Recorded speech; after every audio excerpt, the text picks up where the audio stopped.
Dona Lourdes had little, but she gave everything.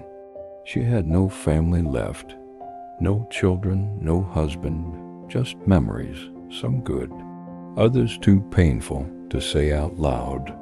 She lived alone at the end of a forgotten alley where even the postman was afraid to enter. The walls of the house were cracked, the roof leaked when it rained, and there wasn't always enough food for the whole week. But if there was something that overflowed inside, it was love. It was this love that she gave to Caio. The boy appeared one day at her door barefoot, frightened-eyed, and stomach growling with hunger. "You're not going to hit me, are you, Grandma?" was the first thing he said. Dona Lourdes did not respond. He just held out his hand and said, "Come in, boy. Nobody hits anyone here," and he entered. That night he slept on a real mattress for the first time. He ate rice with egg as if it were a banquet, and for the first time in a long time felt that it existed. The neighbors didn't understand. "This is going to give you trouble. He's going to steal your stuff. It will bring confusion." But Dona Lourdes just smiled, with that serene look of someone who has seen a lot and knows how to recognize a hurt soul. She saw beyond the dirt in her nails, the tangled hair, the street talk. She saw the boy, the heart, the pain hidden behind every word. And Caio, for the first time, allowed himself to trust. Little by little, he began to help her with the shopping. She fixed the furniture she could no longer carry. He learned to cook, tend to the garden, and even tell stories. They laughed together. They prayed together. They dreamed of a better future. And even if they didn't have much, had each other. But the world outside didn't stop. The street continued to be dangerous. And even with Lourdes' care, fate seemed ready to knock on the door. Because in places where poverty is seen as guilt, where children are treated as a nuisance, too much happiness is bothersome. And what happened next, no one could explain. On any given morning, like so many others, Caio left. He had earned some coins by helping a man carry boxes at the grocery store. "I'm going to buy some bread, Grandma." "The crusty kind you like," he said, smiling. Dona Lourdes smiled back with that gentle love that only grandmothers know how to give. But Caio never came back. The hours passed. Night fell, and with it, a deep silence invaded Lourdes' chest. It wasn't just a delay. It was a hunch. Something was wrong. Very. She went out into the streets, asking, calling, begging. Nobody saw. No one listened. Nobody knew. And the next day, when he went to the police station with the few documents he had, he heard the phrase that would echo in his head for a long time. "Sorry, ma'am, but we can't help you. He's just another street kid, just one more." But for her, it was everything. He was the grandson that life gave her, the boy she loved with all her strength. And at that moment, something inside Lourdes broke. Days turned into weeks. Weeks turned into months. The house became emptier, the heart weaker. But she waited. Every night I left the porch light on, because deep down, I still believed. I was still waiting to hear his footsteps running down the hall. I still dreamed of hearing your voice saying, "I'm back, Grandma." But the years passed, and Caio never appeared again. Or did it appear? Because sometimes absence also speaks, transforms. Sometimes silence, the world fury forgot. Only time can. Someone came back, someone no one recognized right away. Higher, stronger, but with the same look, a look that carried pain and headquarters, thirst for justice. But one cold morning, everything changed. The sound of rain hitting the thin tiles, the wind coming through the cracks in the windows, and the smell of weak coffee in the kitchen. It was just another ordinary night for Dona Lourdes. She separated some small corns in an old cloth. It to Caio. Buy the crusty bread, okay? The one Grandma likes. Don't take long. Caio smiled. He kissed her wrinkled face and left barefoot, jumping through the puddles as he did every week. But that night, he didn't come back. Minutes turned into hours. The hours turned into a heavy silence, which spread through the corners of the house like a living shadow. Dona Lourdes felt it, in the chest, in the stomach, in the bones. That feeling that only a grandmother knows. The clock struck midnight, then 1, then 2, and nothing. She went out into the street with her old coat over her shoulders and a scarf tied around her head. She called out to him as if she were calling out to herself. Caio, son, where are you? No one answered. At the grocery store, they said he didn't even go there. At the bar on the corner, they didn't even know who it was. At the bakery, it had already closed a long time ago. It was as if the boy had evaporated, but she knew he existed. Never. She remembered his smell after his bath, from playing in the backyard, from the little notes he left under her pillow. I love you, Grandma. Thank you for taking care of me. In the following days, she went to the police, alone, carrying a little bag with his photo and a notebook scribbled with information. Gone, ma'am? What day was that? She tried to explain. My grandson, my boy, Caio, he's gone, man. He went out last night and never came back. Officer didn't even stop police chewing his sandwich. Do you have any documents for him? No, he doesn't have a father or mother, but he lives with me. How many years? About 10 or 11? He's small. Is it street? It was, but now it's mine. I care for it like my own grandson. The man's gaze changed. It was left vacant, satin, and then came the sentence, the one that tore her soul like a razor. He was just another street kid, just one more. Wasn't worth it. As if children like Caio were from her, as if love. The months passed. Dona Lourdes lost weight, stopped sewing. He stopped taking care of the plants. The porch light was left on every night. The bread remained on the table. His room tidy. She didn't allow anyone to touch it. He will come back. That's what I repeated every day, even when his voice was breaking. But time, relentless, extinguished the flame that was within her.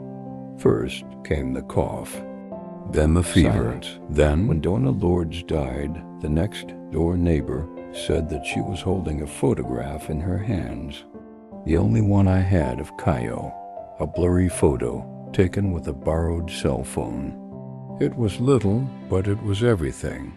She died waiting, dying slowly inside, because the worst kind of grief is the one that has no body. He is the one who lives in the what if. What if he's cold? What if he's scared? What if he still calls me and I don't hear? But no one spoke about Caio anymore. Neighborhood has changed. The children grew up. Dona Lourdes' house was demolished, and with her it seemed like everything had been buried. But the city forgetting is one thing. Caio forgetting is a completely different matter. Because what nobody knew, it's just that Caio was alive, and he remembered everything. The last time he saw her face, from the smell of hot food, of the silent promise he made when he was ripped from her life without explanation. And now After so many years back, he was, but he was no longer the same boy. He came back with something no one expected: hardened eyes, trained hands, and a plan. Years passed. The world turned. The sidewalks were paved. The shacks gave way to buildings. The old faces have disappeared, and along with them, the memories. No one spoke about the boy who disappeared anymore. No one remembered the lady who put extra dishes on the table, even though she had nothing to eat. Dona Lourdes turned to dust. Caio became a legend. Pain was still there. But now she wore a suit. He wore a watch, and he walked with firm steps along busy avenues. Caio had returned, not as a child, not as a victim, but as a man who carried the marks of abandonment on his body, and in the soul a silent fury. He didn't come back to rediscover the past. She turned to face him, because Caio had discovered everything, the truth that nobody told, the real reason for his disappearance. Took it, and the name, it was no accident. The name of the person, it wasn't bad luck. It was a calculated kidnapping, part of a dirty network operated by men in clean suits and stained hands. People who profited from invisible children like him. People who bought silence. People who said he was just another street kid. And worst of all, was still there, well-positioned, respected, surrounded by applause. A benefactor of the city, a philanthropist, the one who presented himself as a hero, controlled the trafficking, but who, behind the scenes, and Caio was now watching him at breakfasts in luxury hotels and public speeches, in the interviews where he spoke about social responsibility with that false and controlled tone. Caio knew everything: where he lived, where he slept, who protected. The plan was already in motion. Caio was no longer just a lost boy, now he was the witness. Living proof, the bullet the system forgot to deflect. And before acting, he did something that time has never erased. He went to the old land where Dona Lourdes' house once stood. There was only beaten earth, a few scattered bricks, and the dry root of a rose bush that she cared for with such care. Caius knelt down. It touched the ground. He closed his eyes, and he promised, "Now, Grandma, they'll listen." That pain he carried in silence, now it was a scream. He knew it wouldn't be easy. Facing powerful men is expensive. Sometimes it costs your life. But childhood had nothing left to lose. Your grandmother buried without answers.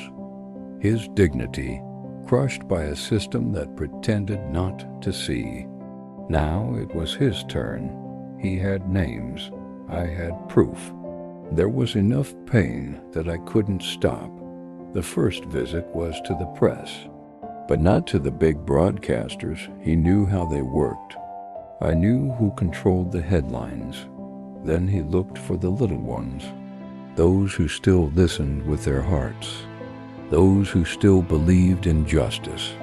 He showed documents, photographs. It revealed details that only someone who lived through it could know. And he made it clear, I didn't come to ask for help. I came to tell the truth. And I won't stop until it explodes everywhere. The impact was slow at first. Some doubted, others ignored it, but all it took was one video, an excerpt in which Caio shows the portrait of Dona Lourdes and says, "She died waiting for me, and now it's your turn to wait for me." The video went viral.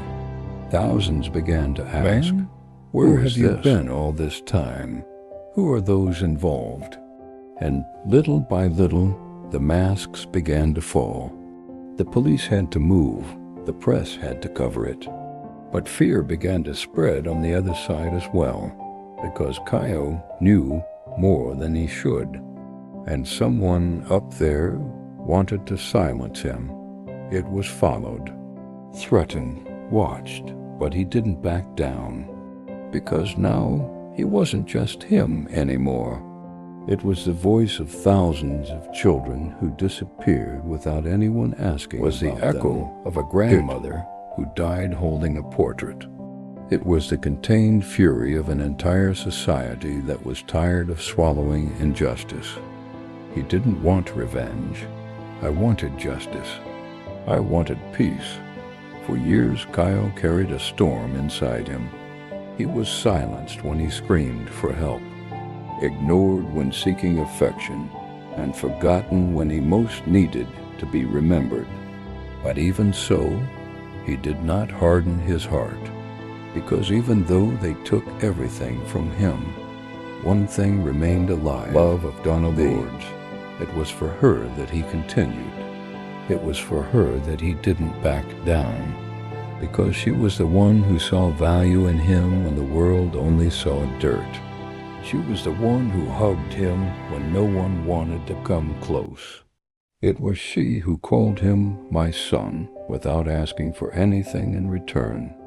And now, so many years later, he finally got what she always dreamed of: be seen, to be heard, to be someone. Caio's complaint was not restricted to the city. It made the news, internet, the conversations in the streets. But more important than all of this, got looks. People started to wonder, how many peers are there out there? How many Lourdeses die in silence every day? The impact was so strong that for the first time in decades, an investigation was reopened. Names were mentioned. Properties were investigated. Bank accounts frozen. And among the names revealed, he was the man behind the disappearance, the city's benefactor, the criminal disguised as a hero. Humiliating, and although the system still tried to protect some names, there was no longer any way to silence the truth, because now the world was listening. In the end, Caio didn't need to raise his hand. There was no need to shed blood. You didn't have to become what hurt you. He became bigger. He became a voice. And even though Dona Lourdes didn't live to see it, somehow she was there, in Caio's firm speech in front of the cameras, in her portrait hanging on the little shelter he created, a shelter for boys like him. It started small, but today it houses dozens, boys with names, with bed, with food, but above all with a future. Caio did not take revenge. He built it. And when you look into the eyes of each child who arrives at your shelter, he understands the justice I was looking for was there, viva, by pressing.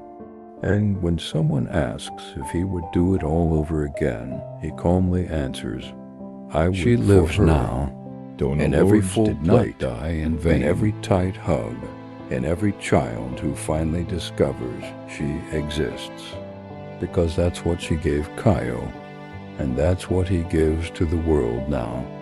A new cycle, a new beginning. The pain didn't go away, but he found purpose. And maybe this is what they call redemption.